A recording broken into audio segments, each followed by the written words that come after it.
I don't know what he, I don't. It is a gift certificate from Pontil's. He said he wants to talk to you about it afterwards. Wait, really? What is it? Never mind. Just remind me that I have to talk to you. Because he won't remember. Talking about the thing that I don't know what it is. I won't remember. It's 7 o'clock, sir. All right, it is 7 o'clock, and welcome to the Village of Webster Workshop, January 2nd, 2019. We have scheduled on the agenda tonight, first of all, a discussion on small cell. I received from Cohen and passed it on to all of you for your consideration. The document that was sent, I think it was a week and a half ago, or a week ago, and hope that you've looked it over. I did look it over, haven't noted all of the changes that we had talked about on the phone in the phone conference. The one thing that did stand out to me, Don, is I remember the conversation that we had. We talked about the village board of trustees being the permitting entity rather than going to planning and then zoning, which means only once a month. And we could run into problems with the time clock, which begins when they start looking at that permit thing. So when I looked through what they sent, he did not have in there any reference to the board of trustees, just the village. So this afternoon I asked Will called, and for your reference, if you have the document, you can look at this one instance anyways. It's in the item number 3, general and specific requirements for tower-based wireless communication facilities, and of course I think it also appears now also in non-tower-based WCFs, but 3A, number 2, special use permit required, and it would be item B, prior to the board of trustees approval of a special use permit. So we went back and did edit what was sent to us to put in specifically for the permitting the village of board of trustees. I don't know if you had Instead of noted just that. village. Pardon? Instead of just village. Instead of just Yeah, village, yeah, it okay, referenced fine. village all the way through, Yeah. but it was non-specific, and I wanted it to be specific. Okay, that's good. And that's the reason for that, permitting coming here to the board, again, was the fact that once the permit is put in, and the shot clock, you're going to call it that, begins, it's a 60-day deal, and we're talking 2 months, and it could be a long time in between for those things, so. Okay? Yeah, I saw the second version where he had changed that, Okay. added that. Added I that. think he probably didn't because this board was going to talk about whether it wanted, To do that? Because of Right. planning and the, well, right now it goes, the zoning board, it's all tower applications. But I agree, I think switching it to the board of trustees is the better solution. I got two things with it, and you need your code book. So he's proposing to stick this whole new local law in at 17559, which is accessory structures, which, if it's a tower-based, it's really not an accessory structure, it's really the primary use, that's the definition, but that's okay, but it's okay to stick it there, except we need to do something with B, which is the existing communications antennas, because nowhere in the zoning ordinance as it currently exists is communications antennas defined. There's no definition of it. So, you know, arguably a communications antenna includes the wireless antennas, satellite dishes, ham radio, amateur radio antennas, any kind of antenna. So, you know, a television antenna. So we need to, when this gets passed, I think 17959B needs to get amended. If you even want to keep it in, I think the thrust of 17559B and 17544 or 42.8, which is also communications antennas. The one at 17542.8 is really, is definitely weird because it starts out as a use that requires a special permit in all districts, communication antennas over 24 inches in height. Again, it doesn't have a definition, and then it goes on to just talk about satellite antennas. So to me, it seems like they were talking about regulating satellite antennas, and it really came into, when this was adopted back originally in 1983, that was when they had those huge satellite dishes people were sticking in their backyards, you know, which nobody uses those anymore.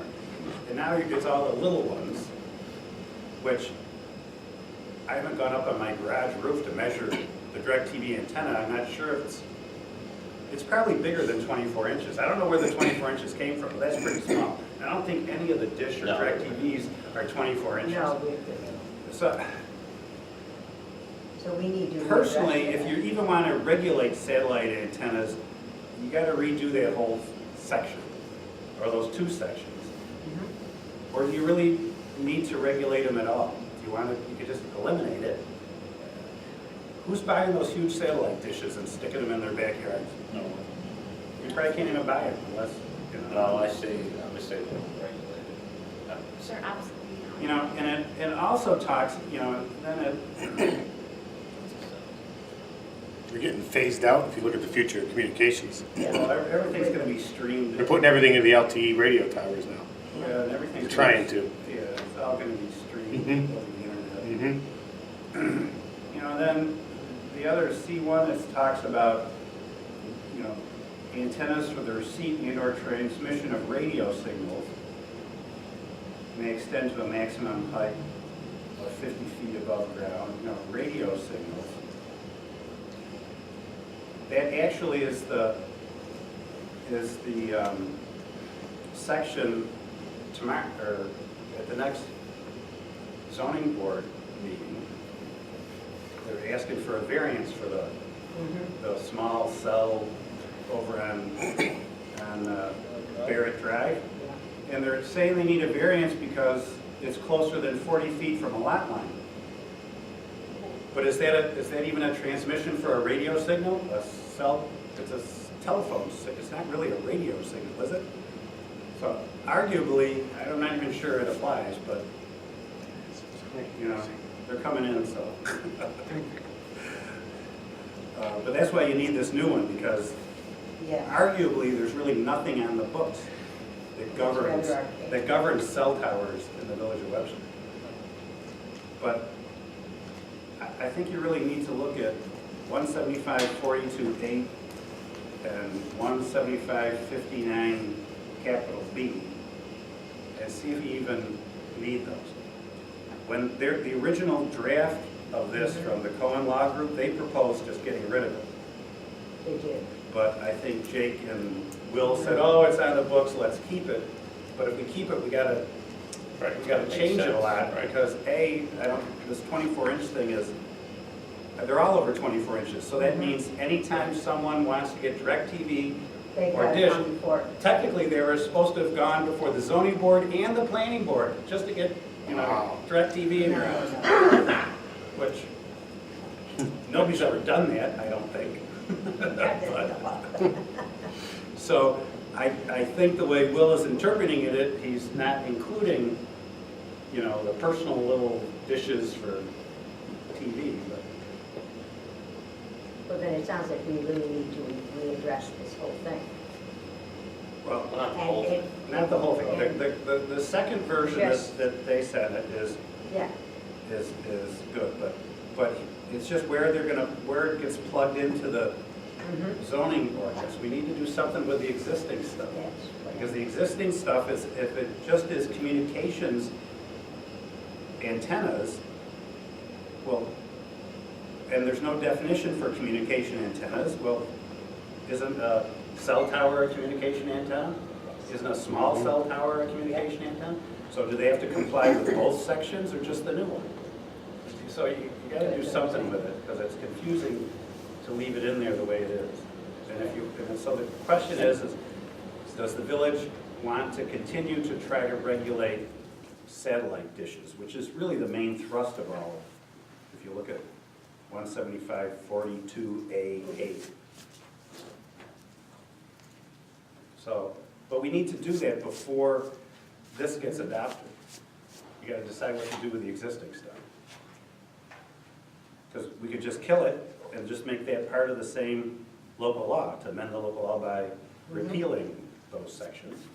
Or we gotta change it to make it truly regulate satellite dishes as they exist today, if that's what you wanna do. So you would keep C, 142, C, 175, 42C, where they have communication standards, and in the zoning district, the maximum height of 50 feet. I think they were probably Well, you considered could keep something like that one. ham radio Yeah. operation. Again, that's for radio signals. Right. And even today though, if you're an amateur radio operator, none of those guys have antennas that are over 50 feet Not in anymore. length anymore. It's not needed. They're not needed, they're all small stuff, and so you can keep that on the books if you want to, but.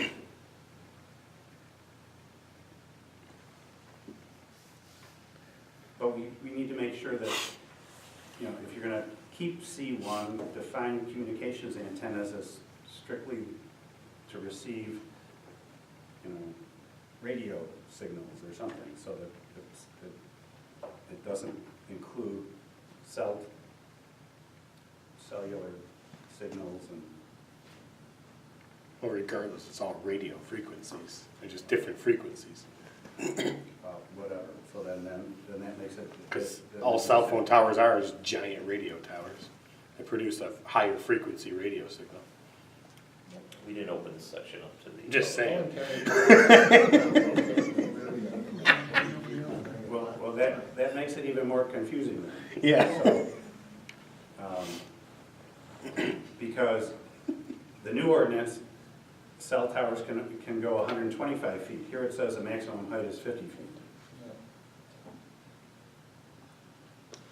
So, Well, I'm in favor of pulling the dish stuff out, in my opinion. Yeah, same. I tend to agree with the satellite dish stuff.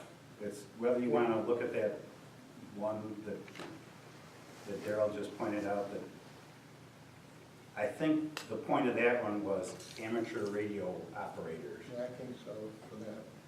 But that's when they used to stick towers up in their backyards. They don't do that anymore. It's not needed anymore, as gentlemen from the audience.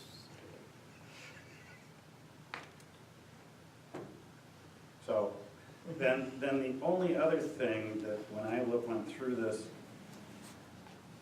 there's one, and I can get back to Mike or Mark, I forget his name, was it Mark or Mike? At Cullen Library, Mike Roberts. He skipped, Daryl, did you print out the current, do they all have the current version that came this afternoon? No. Well, you have it, Daryl? Do I have it? Yeah, the current one. On page 7, he left out, on that B1, it should be modification of existing non-tower WCF. He left off non-tower, because this is all in the section where it's aimed at non-tower wireless communication facilities. That was just probably just a typo oversight. But the only other real substantive thing is on page 12, where it's talking about the tower-based wireless facilities. It says, where it's tower-based, the applicant shall present documentation to the board, this board, that the owner of the property has granted an easement if necessary for the proposed WCF. Well, But that same kind of language doesn't appear for the non-tower based ones, and why shouldn't? That's like, because the non-tower based is on a telephone pole. Again, if you stick up a pole, and if it's a substantial modification, meaning it's gonna be more than 10% higher, there's a definition of what. They should have proof that whoever owns the pole has given them permission Exactly. Where to were you? put it, huh? Give me that again, 3 what? It's on page 12. It's easier probably if you look at the bottom of the page numbers. Well, it's not showing up on here. Oh. So, This section section. 3, and that 3, general specific for tower-based wireless, It's, 3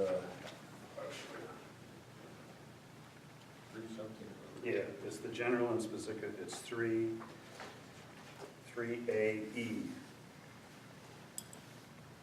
Here, Coming right there? it shows up for tower base, but I think that should be in the previous section about non-tower base too. Shall prevent documentation. Because again, Jake was having a hard time wrapping his brain around, well, if Verizon doesn't own the pole, how can they just stick something on top of the pole? Well, they can't, they gotta get the permission of RG&E or whoever owns the pole. Right. And this The board, same thing is true now on Barrett Drive. I think they had to get the permission of Correct. Columbus, right? right, but if they make an application to this board because their non-tower based facility is substantial, and there's a definition of that, this board should have proof that you've got the permission of the utility or whoever owns the pole to stick your thing on the pole. Because if they don't have that, then Yeah. it doesn't, it's kind of immaterial whether you give them Agree or permission or not. disagree. So I'll call him and tell him just to add that somewhere for the non-tower based ones. Will you forward that to me? No, forward it to the board manager. Yeah, the email just went to Will, and it might have gone, it went to Will, Darrell, and me.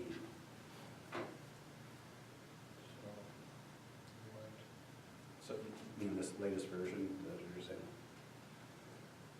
I can do it Thank you. from my phone. But other than those two things, he went and made all the changes we asked him to. The other thing this board needs to do, either at or soon after the local law gets adopted, is that one section, again, for tower-based in the public right-of-way, What is the number on it? and that's, things are so long. It looks like it's B, so it's 3B,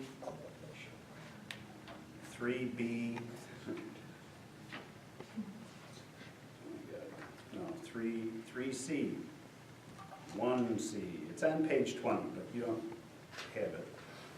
That's okay. Where it says for tower-based WCF in the public right-of-way shall be permitted along certain collector roads throughout the village, regardless of the underlying zoning district. A map of such permitted roads is kept on file at the village zoning office.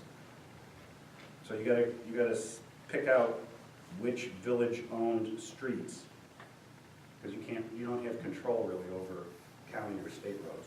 Right. Those rights Pretty of way. much in the tracks. Right, so you gotta have a map that shows which streets it's permitted to have a tower-based wireless facility in the right-of-way. I don't think any of them would, so we have to define that. Not in the law itself, but on this map. You're gonna have on file, like you have a zoning map, you're gonna have another map that somebody can get a copy of to say, well, which streets is it permitted? I wanna put up a tower-based WCF on top of, and that's a freestanding, because there's no telephone pole or Right. available. They want to put their own little one up there, which requires a permit, and they'd have to come to this board and all that. But they need to know which streets it's allowed to do So that. we need another map. Hmm? So we need another map. Right. Yeah. And and this board needs to decide on the streets. Yep. So I don't know how you're gonna do that. For tower, Huh? for tower? For tower base, yeah, but That's what it said. they're not really, I don't think he's thinking of tower like the tower the villages put Yeah. up. But small freestanding, small cell towers that don't have to be that tall. It's basically as tall as a telephone pole. But there's no existing pole available to put it in. I don't know of any streets that we have that don't have existing poles on which they could be put. Well, that's one of the standards. So we have to look at that. Right? They have to first prove that they can't put it on an existing structure. Right. If they can, then they go to the existing structure, but, First, they have to prove a need for it, right? right, I believe that's the first Right. proof, need for it. Yeah. Then they have to have the structure. right. And then if they don't, then they could go from there to a tower. Correct.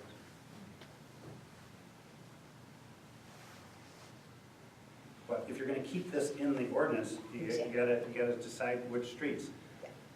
Because you can't ban them entirely. And I'm no cell engineer that says, there probably is a spot somewhere that maybe they need one, I don't know. We don't know. So you gotta provide for that contingency in any event, which this does, you just gotta pick the streets. We should ask the audience. And I don't know how you pick the streets, but Do you want it on your street anyway? maybe you just put the street names in a hat.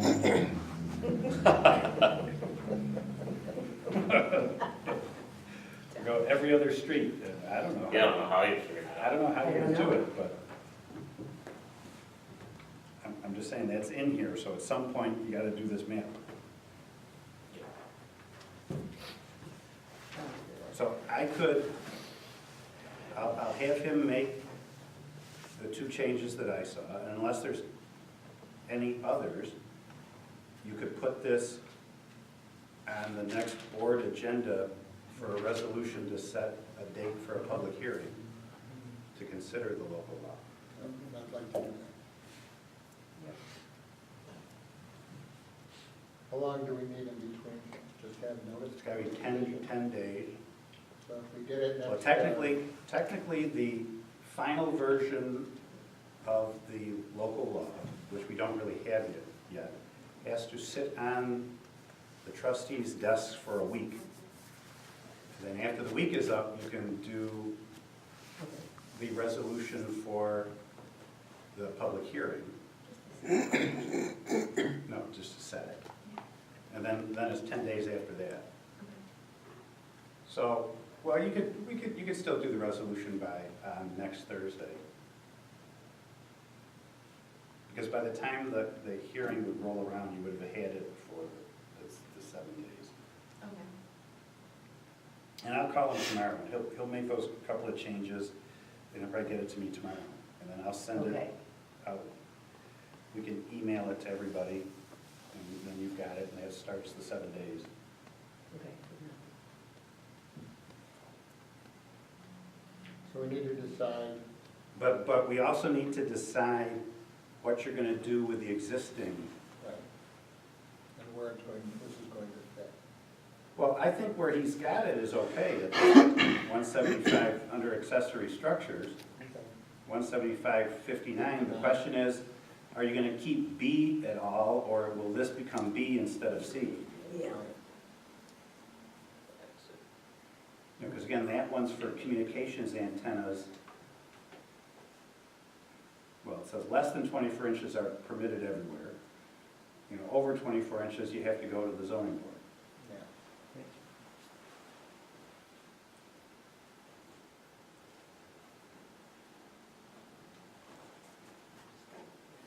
Because as part of the public hearing, probably before we set the public hearing, we gotta decide what you're doing with that, because as part of the Yes. public hearing, I could draft another short local law, either repealing it or amending it, whatever you wanna do. But it should get adopted the same time that this gets adopted, yeah, to avoid any confusion. Agreed. So, We don't need a map though for it. You don't- For the final. no, you don't need the map at the time you adopt it, but We will, sooner than later, Absolutely. if somebody asks for it, it's gotta, Gotta you have gotta have one. We gotta use it at some point. Yeah. Um, So,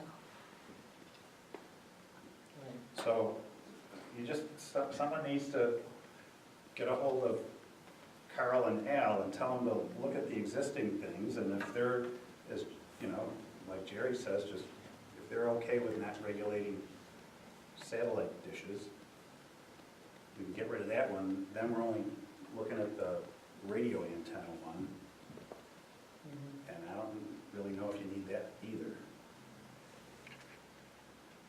we just need something that has communications antenna. I mean, I don't know how you, Well, again, the new law doesn't define communication antenna either, so if you're gonna keep any part of the existing one, what do we want to call the we antennas we that need to were, come up with a definition of a communication antenna, well, that's kind of what I, so that it doesn't include wireless communication facility antennas. See what I'm because, saying? because this is regulating wireless. Correct. mhm, Right. This is addressed solely to wireless. yeah. In fact, there's a provision in here for satellite dishes somewhere where it says it specifically, those are not subject to any part of this local law. I read that somewhere.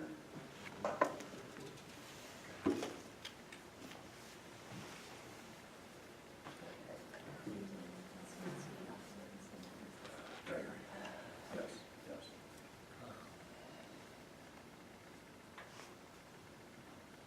So you need to talk amongst yourselves and then just tell me what you want to do. And if you wanted, you know, if we want to set the public hearing next Thursday, I need to put the revision to the existing thing together pretty quick. I would like to do that. I would like to have it for the end of January, Yeah. 24th. That would be my goal, Because otherwise you gotta you'd have to do two public hearings.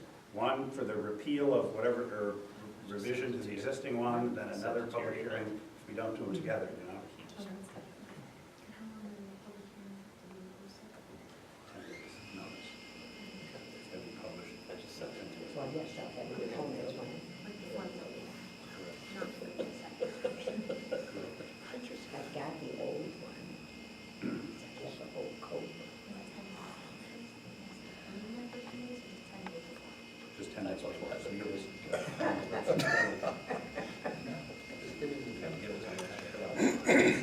Published It 10 came days before. 4:30? at 2:53. I was in a meeting at, I know, I was really, that's what that phone call was. Someone made that.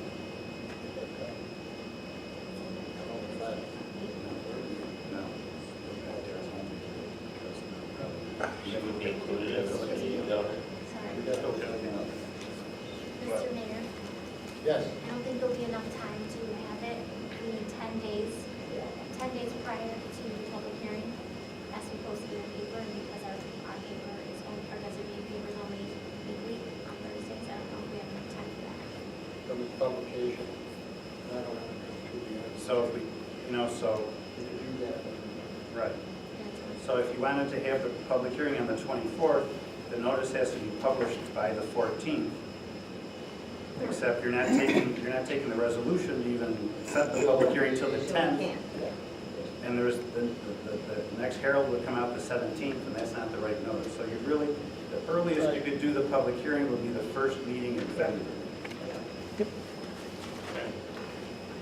Which is Which is Valentine's Day. yeah. Date. Jerry probably not going to be there. Beautiful bright out. That's personal. I All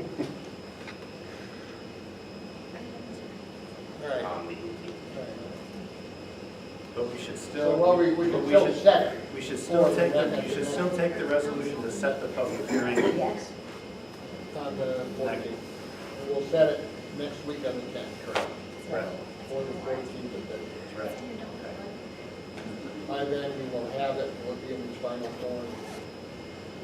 Look it over. Yeah. Yeah. Sounds good? So,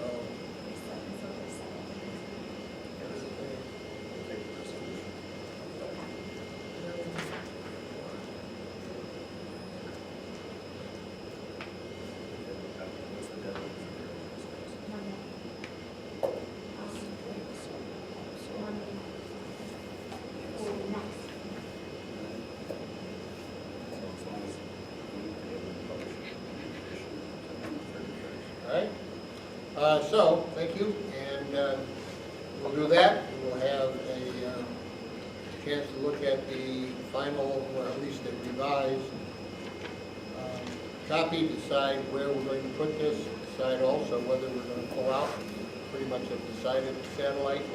Talk to Carl and Al about that, and have a public hearing in February. Hopefully have it on the books after that. All right. Put that to rest. Next item that we have is, let's do North Avenue kiosk first. Because this may go on for a while, the emergency preparedness. But, Peter, would you like to address the North Avenue kiosk? I did have an opportunity to drive down there. I drove into the parking lot, took a look at it, and it looks fairly substantial. Pretty nicely done. Yeah. Pillars and all. So I'll pretend the thing is here. This works. So I wanted to, did everybody get a chance to see the kiosk? Just in case, I down there with Judy and we took some pictures. And this is from different directions, so I'm not trying to give you the same picture 6 times. But so you can see what it looks like. It's basically perpendicular to the existing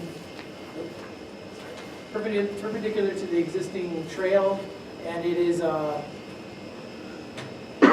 with the actual sure. Yeah. All right. With the actual kiosk facing east-west along the trail. So if I could just real briefly give you a little background about this. Is this there now, or? Yes, it's there now. Did you get a sign permit? Oh, please. That's why I was going to go into the brief background. I'm going to keep it very brief. Okay. So the first thing to let you know about is I'm coming here as the chair of the Historic Preservation Commission mostly, although in the very scattered discussions that Jerry and Jake and I have had at the parks meetings, when we have them, this has actually come up as well. So it actually infringes on a lot of different groups, including this board, I think, because it is because this is something that kind of happened without this board being very much involved in the process. So I did speak to, I went to a meeting in January of this year, the Friends of the Webster Trails, tried to get an idea of what they were doing. At that time, they were doing nothing. There was a lot of discussion about doing something with a kiosk or with benches or whatever, but even with the fence came up, but nothing was on the docket. So, I left there thinking it was pretty much a project that was going to wait till this year, because they said that the Eagle Scout in question had a 2-year time period to do it. Well, turns out that that I learned from Lynn Barton, our historian, that someone had come in a couple times to the museum asking for photos, historical photos, to put up in a kiosk. So my question, of course, was, well, what kiosk? So she said, well, talk to this guy. His name was Steve Paget, and he's in the Friends of Webster Trails, and I did call him, and he gave me the information. When I called him up, I said, we'd really like to help you with giving the information, putting the information in the kiosk when it's built. He said, well, it's built. I'm like, it is. So, so it turns out that it was constructed in the fall of last year, 2018.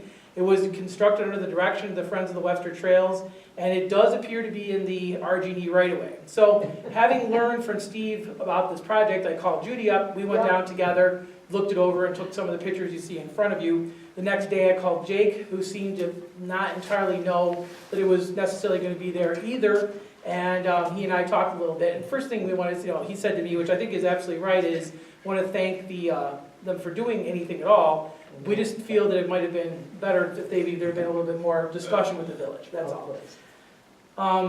I did ask them at the time who owns it. That didn't seem to they seem to imply that they do. So if the Friends of Webster Trails owns it, they've placed a kiosk on RG&E right away where we have a recreational easement. Do you want a copy of that? Here. I have an extra. There you go. So,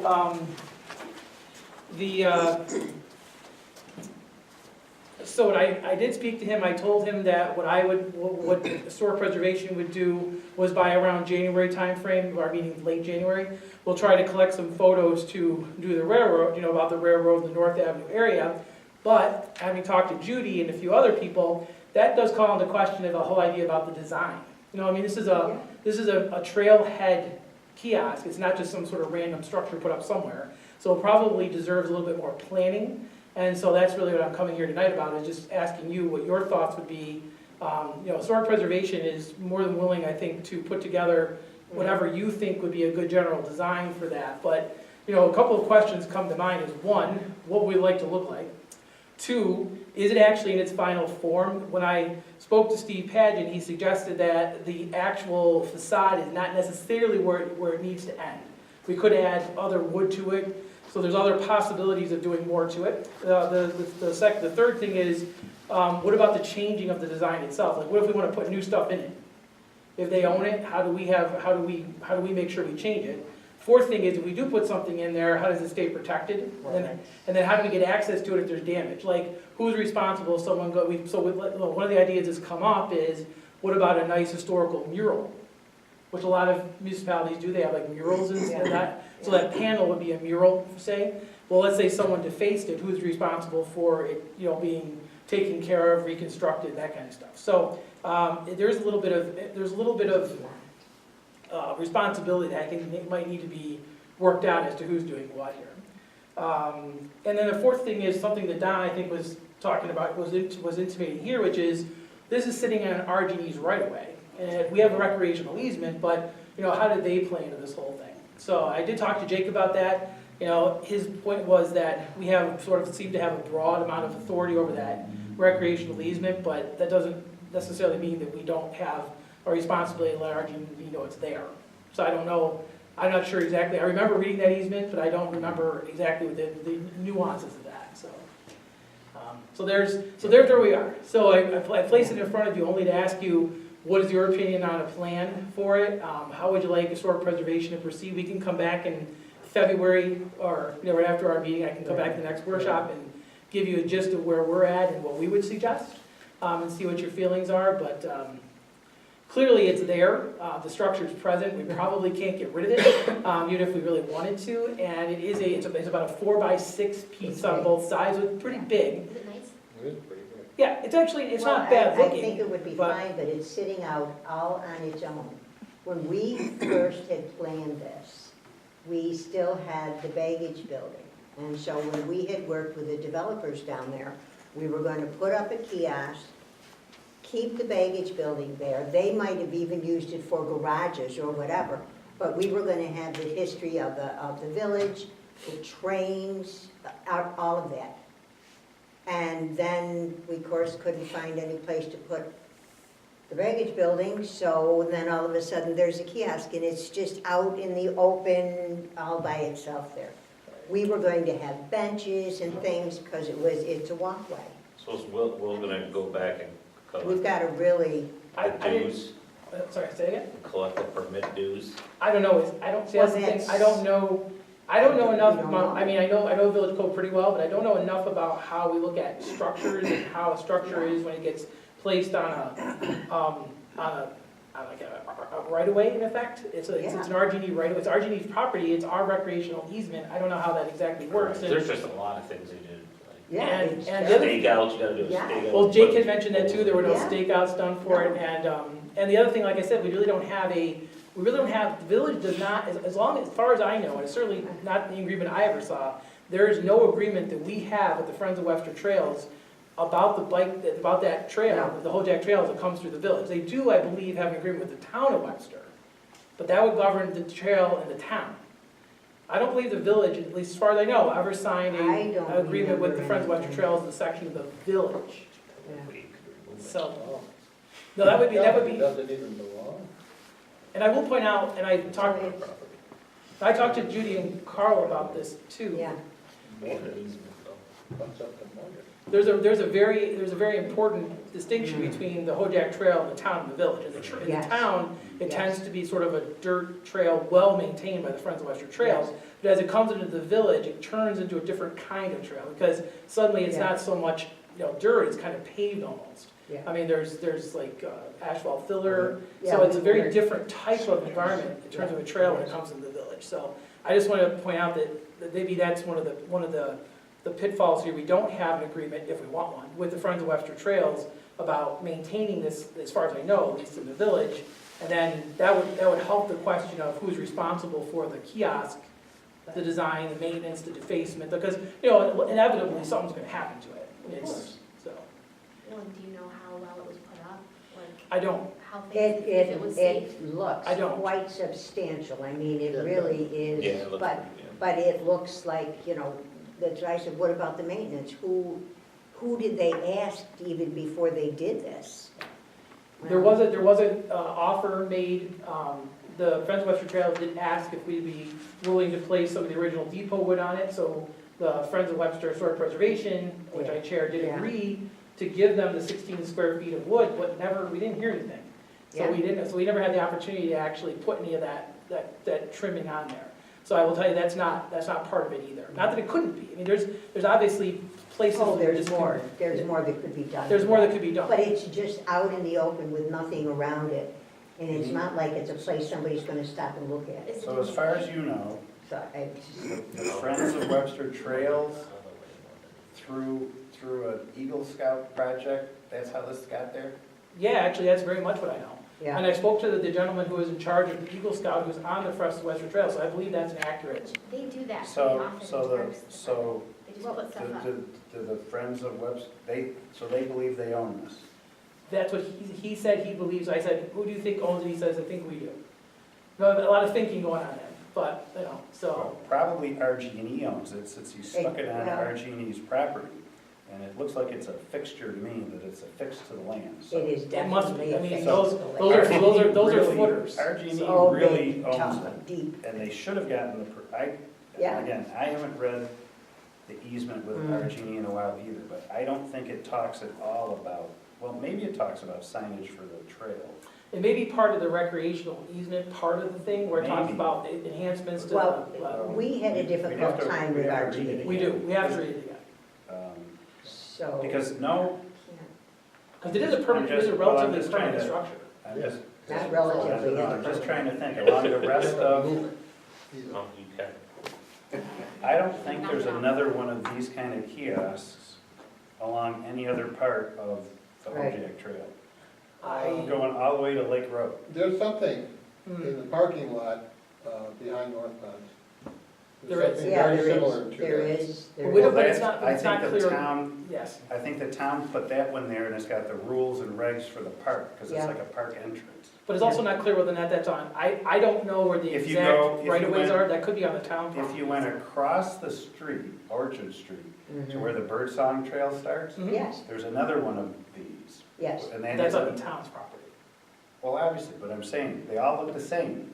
yeah, And and if you look at the one on the Birdsong Trail, it'll have a map of the trail. It Yep. has pictures of some birds you'll find along that trail, and it's basically information On the trail. regarding that trail. And they have these same ones, there's one over at Phillips Road, the 4 Mile Phillips Creek. is Yep. where the, There's another one at the entrance over on Whiting Road, Nature Preserve. There's another one over on the bend there on Van Alstyne and mhm. Underneath, bronze, talking bronze, about. Yes, But they all basically just have the rules and regs for For the trail. trail. for the trail and a map of the trail, and it's, And I I- agree with you, Yeah. this isn't really, if you were to design one to put up historical information, you probably wouldn't have designed it this way. Exactly. And we had That talked is about other exactly possible it. designs, but I guess that just never happened. So, but yeah, because we hadn't really talked about the kiosk initially as being a I need to trail look type that of up. environment, rather one that was highlighting the village of Yes, Webster and yes. its history. Right. And when I talked to Steve, he did indicate that they wanted to see us have a presence on there with regards to village history, but again, we're talking design and material, and so, Why did they never approach I, the village? Well, this is. see, I don't really have a good answer for some of those questions, so. I really You'd don't, I have mean, to you'd have to ask the right, I mean, person that's not here. right now, it's kind of a fait accompli, it's there. So I mean, we've got, that's the reason I'm here, is because it's there, and we need to find a way of dealing with it being there. They still should need some education for the future. Yeah. You know, That's an maybe understatement. Whether it's will So- or not, but education on the process. So did you talk, what were their thoughts about Yeah. what was gonna go on? He thought it would, he wanted the Historic Preservation Commission, he had originally, back up a half a step, he had originally gone over to the museum to have Lynn give him information. He wants, now I told him, I said, probably a more appropriate way of handling it in the village, because we have a Historic Preservation Commission, is for the Historic Preservation Commission to do that, which he agreed to. So I told him we would discuss that at our January meeting and get back to him. So he clearly has in mind, that is Steve, to have a, a historic kind of interpretation to it. So it's not there's anything horrible about that, it's just that we need to look at what we would want to put there. And like I said, I looked online the last couple of days, and many municipalities, rather than putting in like photos, just random sort of clumpy photos, what they'll do is instead they'll do a mural. Now murals cost money, but nonetheless, there's an attempt to try to make it look good, really look good. Which doesn't mean we can't do it another way, but I mean, there's obviously the issue of we gotta put plexiglass on it or something to protect whatever's there, to weatherize it, because it is out in the open. And if we put brochures there, which is very tempting, we'd have to figure out a way to make sure those are being filled and monitored and that kind of stuff. So there's just, There's a little- lot of stuff. little Yeah. details that need to be dealt with. Yeah, because ours was gonna be pretty well closed in, and I think it was like a try, it wasn't just a side-by-side, Right. it was a It was a try. little different. Yeah, Like this, all together, yeah, I've seen ones different. like that. So you had three sides that you could, and you were gonna put different things. One had to do with the railroad and the village and stuff Right. like that. But I'd have to go way back in my notes, because it had all have to do with the baggage building. But I thought we even had some designs. As far as I know, we never did a design for the kiosk, but we did talk. Well, you guys didn't, but before you, Maybe, no, this is way back when Joni Oh, all Sisson right. and I were doing it. we had talked about having designs on the back side of the depot and all kinds of stuff, but like I said, this is there now, so we have to, gotta deal with it. Would we put a map, you are here, Yeah, with, direction? I think so. Where to go? yeah. I mean, all in kinds of part, stuff it we doesn't could. have to be a lot, but in Right. part. I think it'd be an excellent idea to do that, because we should locate this in terms of the whole village. We could just put a village map there that would show the parks and the amenities that we have. It'd be nice to have the village hall there, to say if people are interested in figuring out where to come if they wanted to get something or need some service, so lots of little nuances like that would be helpful too, so. I mean, right, at this point, it would look much better over where they've got that new little thing over there, across the street. Oh, yeah, well, the thing is Because that that's where, yeah. they were very, Morgan was very kind that he actually Yes. put in a 10 Yes. space trailhead parking area. Right. Yeah. Which was no real reason he had to, so that was a great No, thing that was he done. wanted to And do then it. what happened was, there's that 10 space area, this comes right off of that. Right. And then there's a little path, very too, large piece of open, right, there's a little sidewalk. Which is very nice. Yep. So it's nothing, like I said, it's difficult to do any sort of criticism there, because it's more like, well, thank you for taking the time to put all this together for us, now let's just get involved in how it's gonna look, and then there's a very large swath of open space, like grass, between that and the garage that they park cars in, that was actually designed to look like the depot, which it actually kinda does. And so, a lot of the plans that went down there went down pretty much like they were supposed to, but Yeah. this is mostly just getting us involved in the process, so. After the process That's is nearly after. complete. Right, exactly, yes. Better late than never. There it is. What are you gonna do with it? Better late than never, I guess. So if it's okay with you guys, my thought was, I'll take this from historic preservation, get back to you in Yeah. February, so you'll have to see me again, but then, you see me all the time anyway. So then I will maybe talk to you about what we've come up with, and then you can let us know what you feel, and then we'll see what we can do about intersecting with them. In the meantime, maybe Don, if you would be willing to look at that recreational easement and see what the deal is there, and then, I don't know if it would be necessary for us to do any sort of, even if it's a small agreement with the Friends of Webster Trails, if that's where you want to go, or the other alternative is they could, I suppose, give us this kiosk, which is the other possibility. So I don't know. And maybe Yeah, but that's- maybe reading these, maybe reading the recreational agreement will actually tell us what we need to do, so. I don't know. Yeah. I'm assuming they don't have the funds for any type of fund. We put I don't seats know. up with this. Well, is that something we should talk, do you need to talk to Will about that part of it? About about we need to get anything for the construction of it? Well, I don't know. If they want to donate it. No, I mean, if they want, for the book to without. People are sitting Oh. there. Yeah. I mean, I I don't I'm know. not thinking it's subject to a building permit. I think you get the It would have building been subject to a sign permit.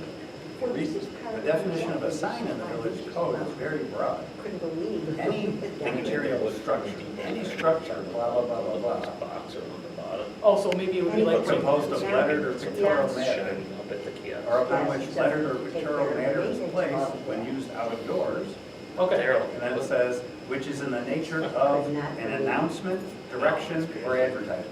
So it's not solely advertising, but it is an announcement or a direction. yeah, probably. Yeah. So it probably It might is a Subject sign. to a sign. It probably technically needs a sign permit, but That's what I if said. if the village ends up owning it, I think the best thing, especially if it's gonna end up being more historical and solely village related, that they just give it to Yeah. the village.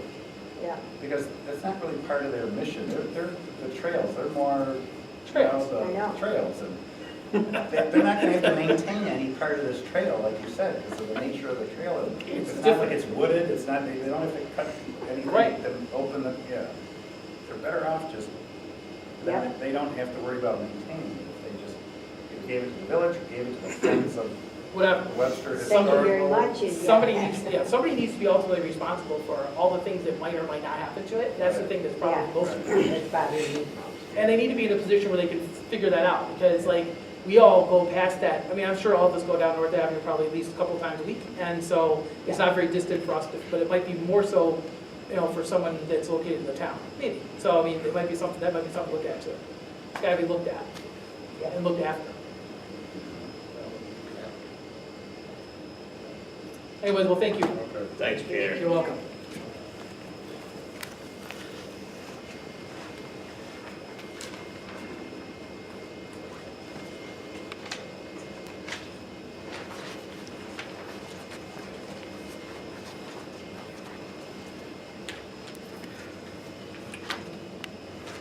All right.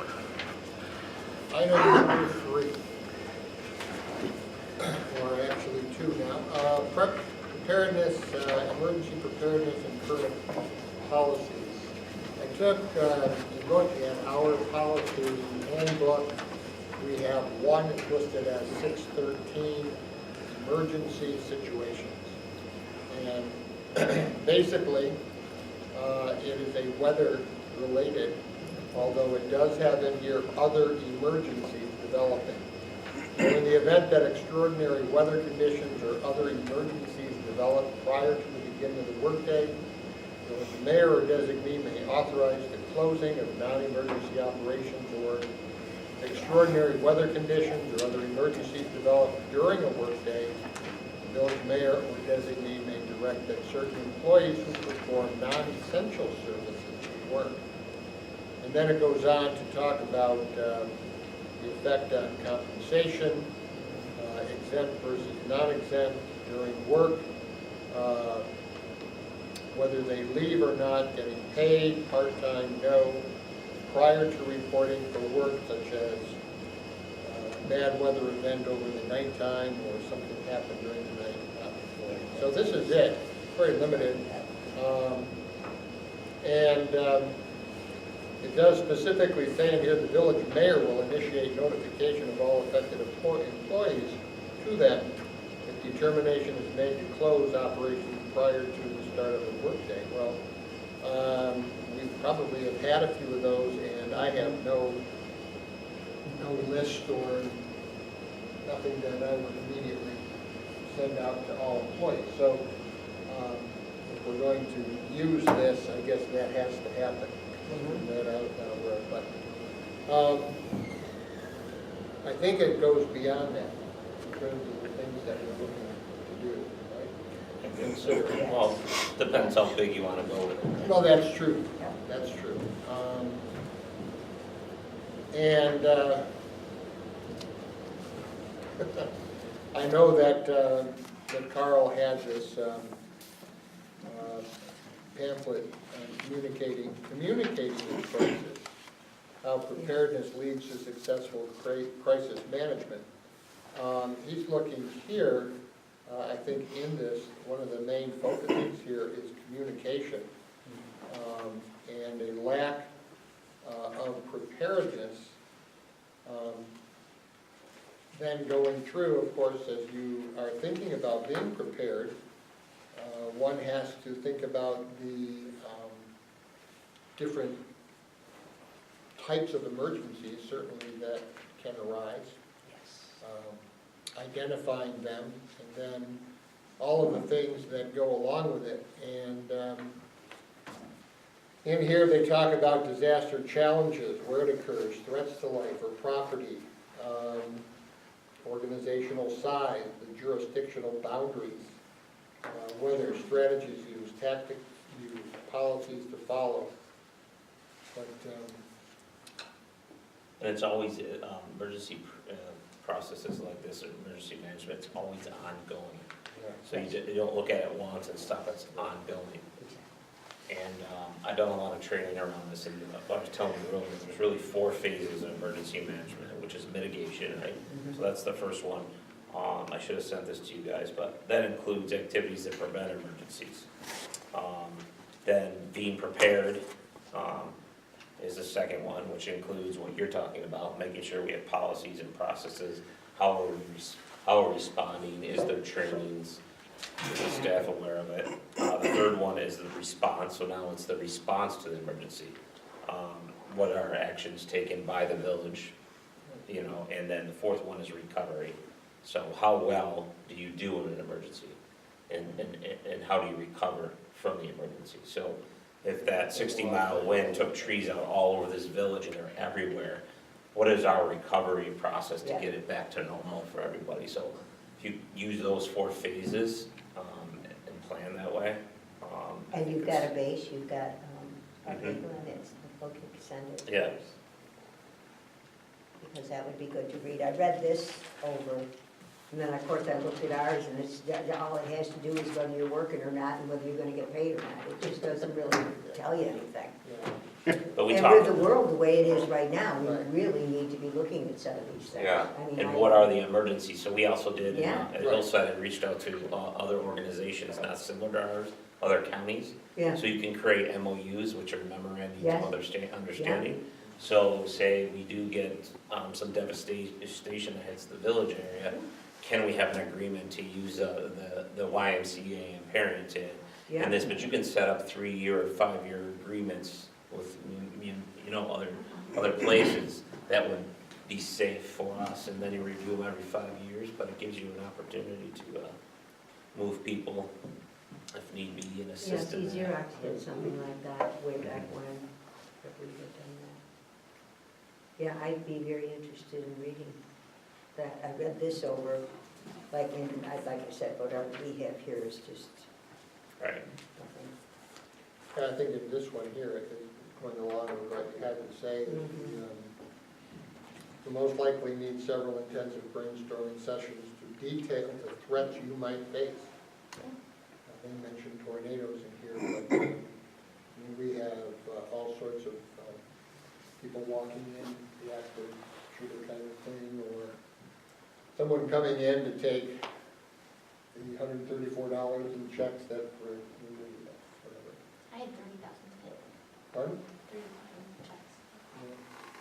obviously the loss of property or lives or whatever in that situation is bad, but it's also bad if you're the municipality or the village or the town that has no process around getting people's lives back to normal as quick as possible in your area. That's, you don't wanna be that, Yep. we don't wanna be that group. No, we don't. Well, some of that though, like the power outage that took place, New Year's Eve. RG&E, if you could get to them, gave a list and they also gave a time approximately when things would come back on. Do we respond to something like that? I think that's what you determine as a group. I almost think, Oh, almost, if Yeah. you don't do it as a board, do you wanna make a committee, put a committee together to work on this long-term too? Where you're looking at that all the time. Jake has attended county meetings with the county coordinating countywide disaster Yes, he has. plan, which may figure into this. Right, they have certain things, also agreements in terms of if something was catastrophic here in the village, that there are agreements for Well, other municipalities to come or for us to go. But- Yeah, what but I'm he saying still has is to this say- all's gotta somehow mesh together, so Right. you're all on the same page when you get this put together. Yeah, because the local law does specify the chain of command, I would imagine, in emergencies, so. I didn't know that Jake wasn't gonna be here, and I'm looking at the agenda saying, oh geez, he should be here for all of this. And that's part of what this had in it, and it says in here, you want a statement of purpose, but you need to reinforce how the crisis communication plan or our crisis plan fits with disaster preparedness plan that's already established, basically, throughout the county. So, and even with the town, how we mesh with that. I don't know what they have. Reach out and find out what they have, any kind of,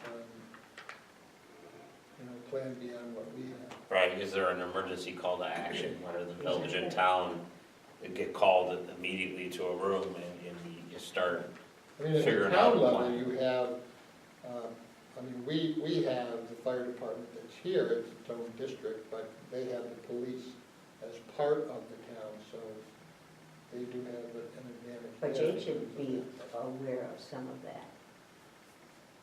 If they have it, I would think Jake would be aware of he gets.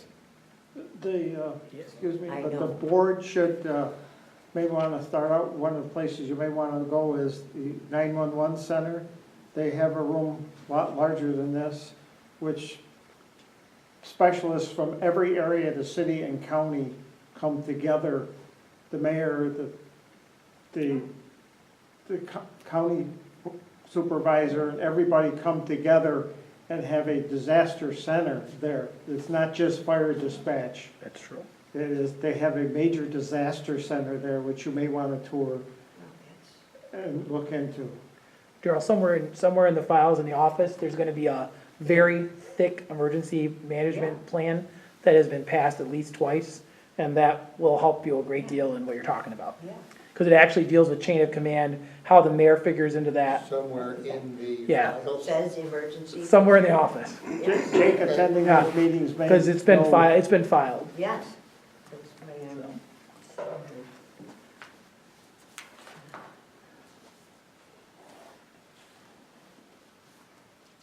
It was a very large document.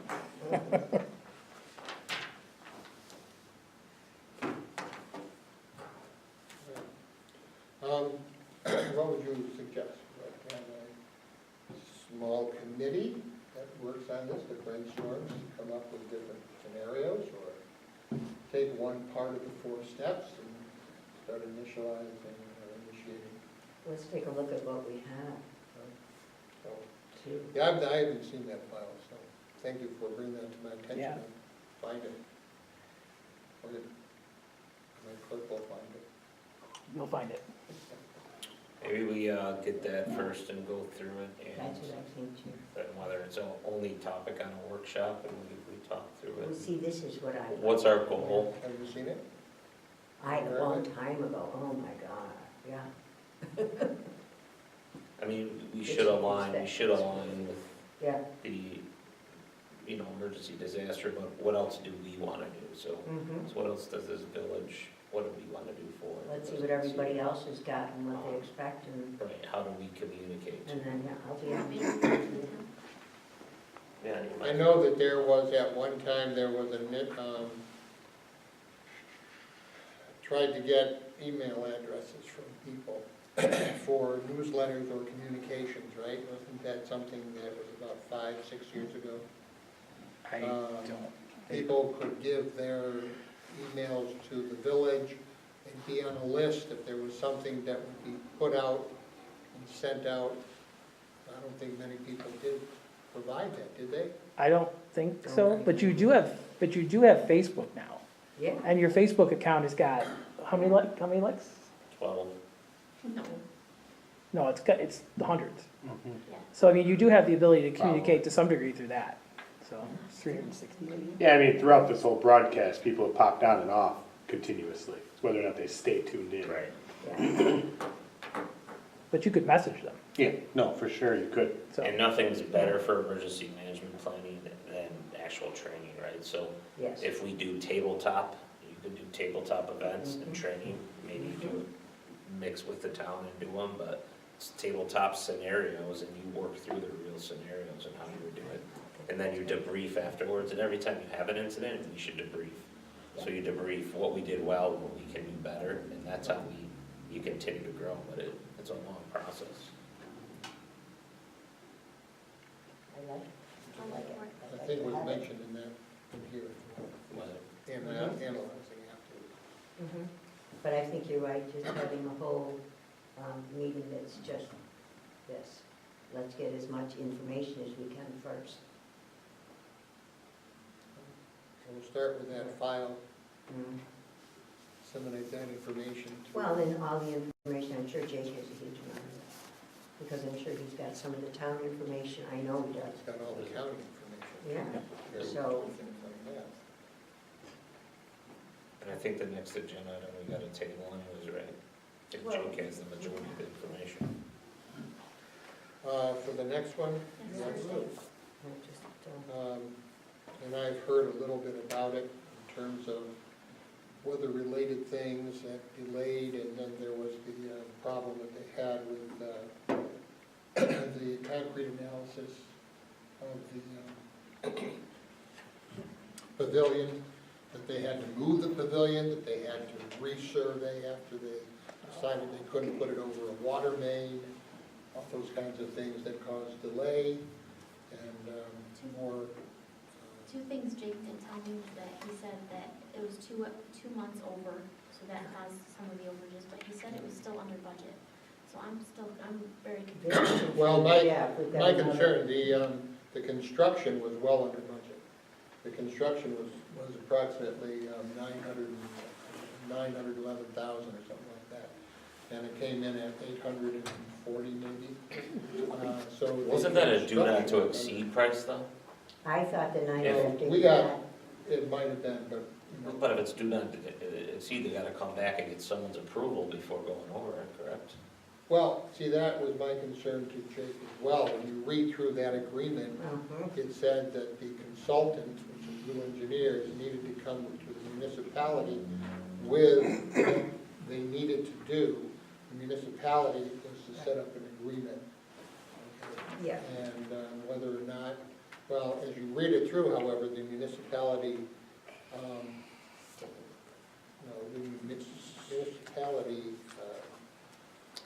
front is Jake. yes. So he may have approved those. But what he also said was that there was needed an agreement. And no agreement came. They did not produce an agreement, they did not give an agreement, they did not give an agreement. He kept What's asking. his limit of approval? I don't know. Exactly. What do you mean, you don't know what the dollar amount is? Oh, the dollar amount, yeah, we're under that in terms of, and you also are, is what he would have said, okay, you can, in a federal project, apparently, you have to have somebody who was there, who measures how much rock is put in, how much stuff is taken out, what the surface area is, all of that. So as construction was delayed, they had to continue to be there. So the overtime, those kinds of things piled up. Right, no, not arguing that Yeah, point, but who authorized it? Exactly. Well, I think this is, I don't think it's as clear as what you think. The part of the contract that Daryl was quoting, I think, is where it's extra work. Mhm. That's if there's extra work. I don't think any of this was extra work. Extra work is defined as, that was beyond the scope of the project agreement. What they're billing for is everything, it was still within their Scope, it just scope took of, longer scope of than- services. It just took longer and Right, longer. so and I more don't things. think they had to get approval for it, What because if it it was was within If their, it went into 70, 80, Well- 90, 100,000, I don't know if I agree with that. well, But you could The do price that is many the times as you because want the- it. Like, Well, that's- the That's what agreement, I'm- the original agreement said they were entitled to be paid for their actual Mhm. costs. At the beginning, they were all estimates. That's And it what just so happens that their estimate was about half as much as what Well, the I thought we actual. did it not the to actual exceed cost- when we approved. No, well, it wasn't not to exceed, but you approved actual costs. If you, the very, the top of the Actual page, you not gotta to read exceed or- the third page is, you know, the question I have is, you know, they were paid based on a cost plus fixed fee method.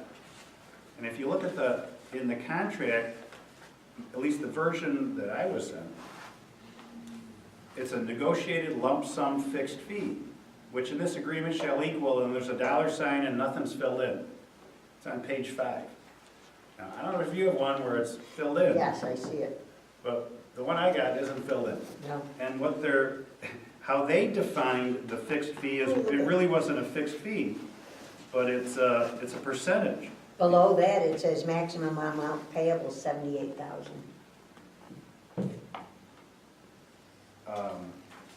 Under the agreement. So, Well, yeah, the but it- maximum amount, Yeah, but, including fixed fees, unless this agreement is formally amended right, or supplemented by There we reason go. of a substantial change in the scope, complexity, or character. Well, maybe they're saying that there was a substantial change in the, scope and complexity.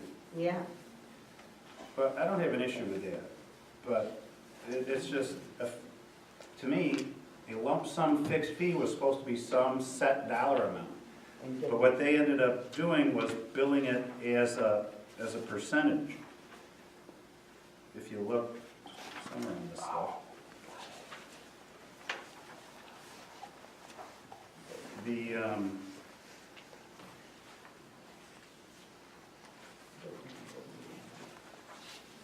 The fixed fee was, I think we got challenged at all.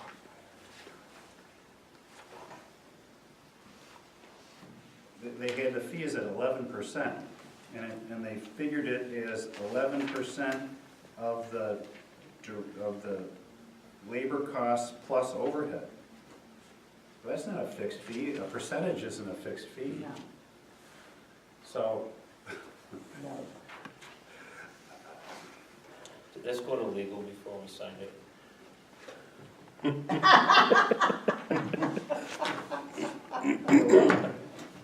Yeah, you authorized Jake to sign it, Jake signed it. You know, if he signed it before they put in the dollar amount for the fixed fee, you know, I can't, what am I gonna do about that? Right. and you didn't see it before? Huh? You didn't see it before? No, I saw it, but Jake said, well, we'll fill that out, and it's like, well, that'll get filled in later. I'm like, okay. Oh yeah, see, if you look at page 4 of it was their table D, summary of costs. The fixed fee was 11% on direct labor plus overhead. So how's that a fixed fee? Because It's not. the direct labor and overhead was a floating number, you know, depending on, so I don't know. Yeah, this needs more. And what's this, so is the design phase adjustment, the $3,100, is that for moving around the kiosk thing? That's what I wonder. Well, so Jake's, so we're just guessing, you're just guessing as to what these charges are for. Yeah, we need Jake, but I still go back to this maximum amount under this agreement, I don't understand. And I asked him if that was.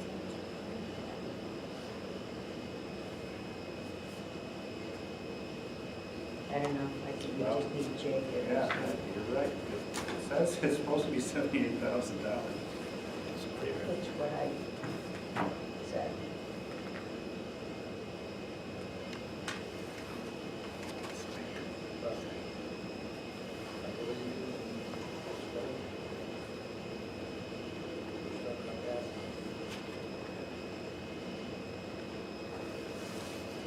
And then,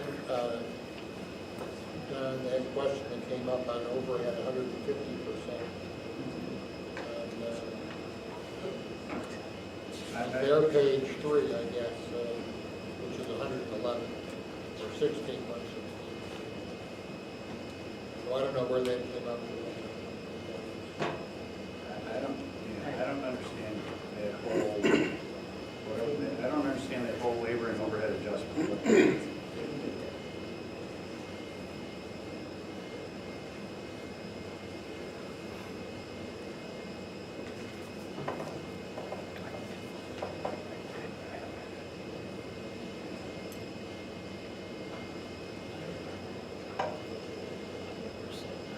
I don't understand what that third page is. If it goes any higher, it's gotta come back to us. It says what we want. Maximum account payable underneath this agreement, including fixed fees, unless the agreement is amended.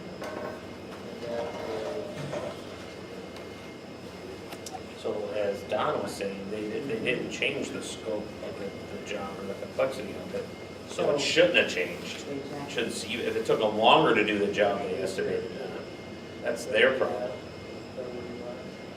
Yeah, I'm on page 5. Yeah, it was that. Well, this is the engineering consultant agreement. Yes, that's it. Yeah. With a start date on the 20th of February and end date on the 31st. That's a finish date. That includes all of that. Right. So according to how you read this, you can swing it any which way you want. It says $78,000 is the max for this agreement. I'm not an attorney or anything, but I swear this is what I'm doing. Huh? Well, I think it would be, if we haven't made it. Back next week. Pardon me? Is he back next week? Yes, we've been meeting on the 4th. Yeah, but I don't want us to just, we also have, so he's in communication with him, that this is on hold.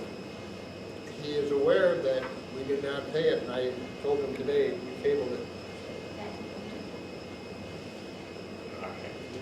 It's all this sort of Yeah. communication Is stuff. this, We also have a certain amount of days to pay. so, the supplemental agreement number 2, is it simply, is it this, all I got is this cover letter, this summary, Yep, this chart that I have no clue what it means, and then a signature page?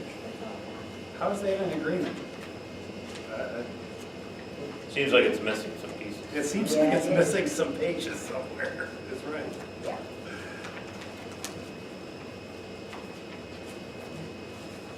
That's That's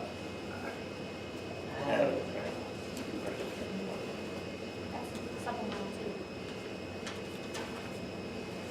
Estimated cost, actual cost, requested.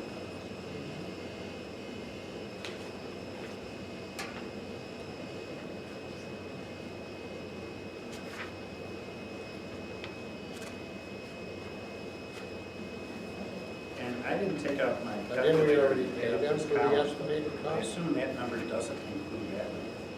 Because they use that number to come up with this overhead. Yeah, remember you guys were adding up and something wasn't even adding up correctly? Yeah.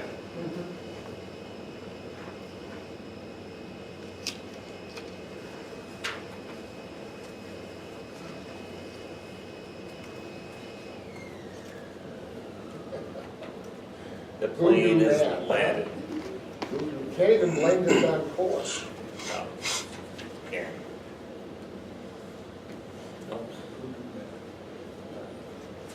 All right. I guess some of this stuff, this EDR companies, they estimated 9,600, they ended up spending 23,000.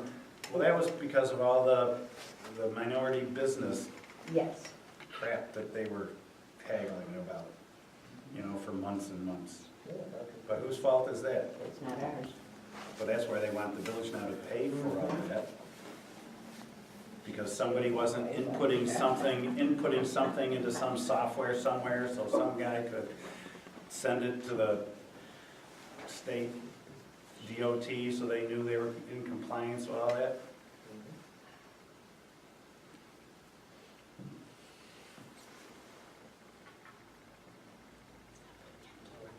And then the other big one is the construction inspection labor. Well, they estimated, what was it, 680 hours, and it ended up being a lot more. Yes. But whose fault is that? Again. Not ours. Well, he'll blame it on the contractor who the village hired. They didn't have any control over the contractor. You don't have any control over the contract. If they poured cement that wasn't proper, had to go back and redo it or whatever it was. Take it out of the contractor. Well, you've probably already paid the contractor. Probably. I don't know, did we finish up? I believe so. I'm not That's it. positive on that. I think so. All right. We'll find out when he comes. We can talk. All right. Anything else? No, sir. It is 8:21, and take a motion to adjourn. I will make that motion. I'll second it. All in favor? Thank you all. Good night, Webster. Wish you all a good night. Trustees out.